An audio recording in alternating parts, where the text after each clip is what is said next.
রেকর্ডটিতে পৃথিবীর ৫৫টি ভাষায় অভ্যর্থনা রয়েছে।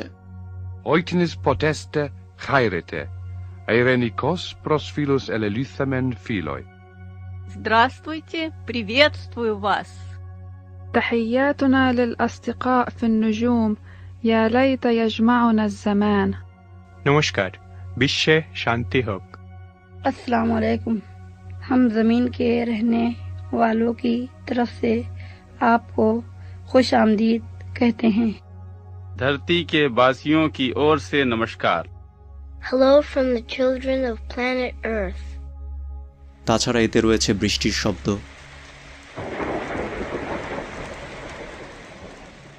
হাঁটার শব্দ, বাচ্চার কান্নার শব্দ,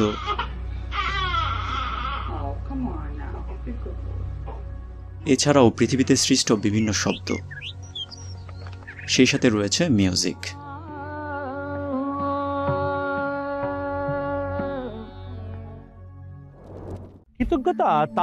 অপর সাইডে রয়েছে ইমেজ, তবে সেই ইমেজ রয়েছে অডিও ফরম্যাটে, যা শুনতে এমন। এখন আপনার কাছে হয়তো মনে হচ্ছে এই শব্দ খুবই বিরক্তিকর, সেই সাথে অর্থহীন, কিন্তু না, এই শব্দ অর্থহীন নয়। এই শব্দ থেকে ছবি তৈরি করা যাবে, এবং এই কাজটি কিভাবে করতে হবে তাই বলা আছে এই অংশে। এই অংশে সাউন্ড ওয়েভ এবং এই বিষয়টির সাথে ওই সময়ের সাদাকালো টিভিতে থাকা image recording cathode ray tube এই টেকনোলজির মিল রয়েছে, তবে বর্তমানে ডিজিটাল পদ্ধতিতে এই সাউন্ড ওয়েভকে সহজে ইমেজে কনভার্ট করা যায়। যাই হোক, অডিও ফরম্যাটে ১১৫টি ছবি গোল্ডেন রেকর্ডে দেয়া ছিল, যার কিছু ইমেজ দেখে নিন।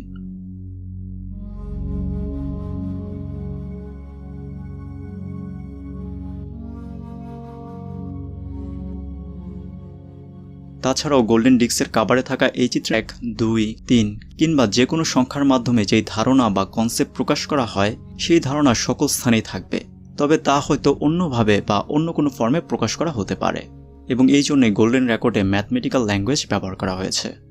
এখন অন্য কোনো সভ্যতা আছে কি নেই তা আমরা জানি না।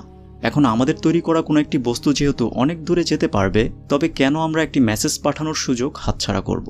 এবং এই চিন্তা থেকেই ভয়েজারে গোল্ডেন রেকর্ড রাখা হয়েছে। এই গোল্ডেন রেকর্ডটি কপার দিয়ে তৈরি এবং এর উপরে রয়েছে স্বর্ণের প্রলেপ।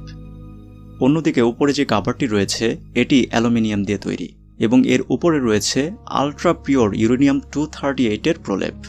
এই ইউরেনিয়াম 238 এর অর্ধায়ু হচ্ছে 4.468 বিলিয়ন বছর, অর্থাৎ ইউরেনিয়াম 238 এর যতগুলো পরমাণু এই কাভারে রয়েছে তার অর্ধেক পরমাণু 4.468 বিলিয়ন বছরের ডিকের মাধ্যমে অন্য মৌলে পরিণত হবে। অর্থাৎ অন্য কোনো সভ্যতা যদি এই রেকর্ড পেয়ে থাকে, তবে তারা কাভারে থাকা ইউরেনিয়াম পরমাণুর সংখ্যা হিসেব করে রেকর্ডের বয়স নির্ণয় করতে পারবে, অর্থাৎ কোন সময় এটিকে পৃথিবী থেকে পাঠানো হয়েছে তা হিসেব করতে পারবে। যাই হোক, এবার বলা যাক আমরা কিভাবে বুঝতে পেরেছি যে ভয়েজার সৌরমণ্ডলের বাইরে চলে গিয়েছে।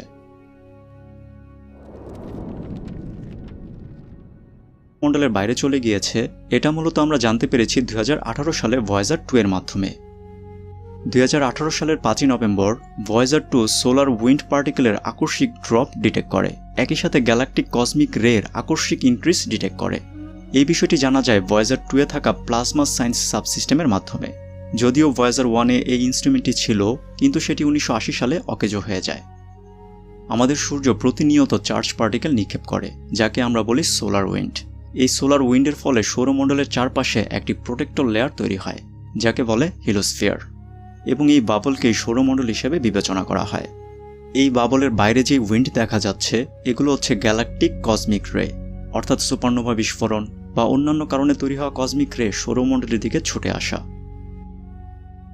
বর্তমানে ভয়েজার 1 এবং ভয়েজার 2 এই হেলোস্ফিয়ারকে অতিক্রম করে ইন্টারস্টেলার স্পেসে রয়েছে।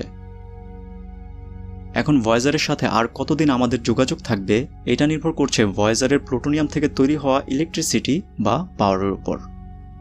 ভয়েজারের পাওয়ার সাপ্লাই প্রতিনিয়ত কমে যাচ্ছে। এখন ভয়েজারের সাথে যোগাযোগ রক্ষা করার ক্ষেত্রে এই পাওয়ার খুবই গুরুত্বপূর্ণ, ফলে পাওয়ার সেভ করার জন্য ভয়েজারের বিভিন্ন সায়েন্টিফিক ইনস্ট্রুমেন্ট ডিঅ্যাক্টিভ করে দেওয়া হচ্ছে। বর্তমানে ভয়েজার ফেমাস পেল ব্লু ডট নামে পরিচিত। এই যে টাইনি ডটটি দেখছেন এটি আমাদের বাসস্থান, অর্থাৎ আমাদের পৃথিবী। আশা করা হচ্ছে ২০৩০ সাল পর্যন্ত ভয়েজারের সাথে মানুষের যোগাযোগ থাকবে। এরপর এটি মানুষের সীমাহীন কৌতূহলের সাক্ষী হয়ে মহাজাগতিক গভীর অন্ধকারে হারিয়ে যাবে।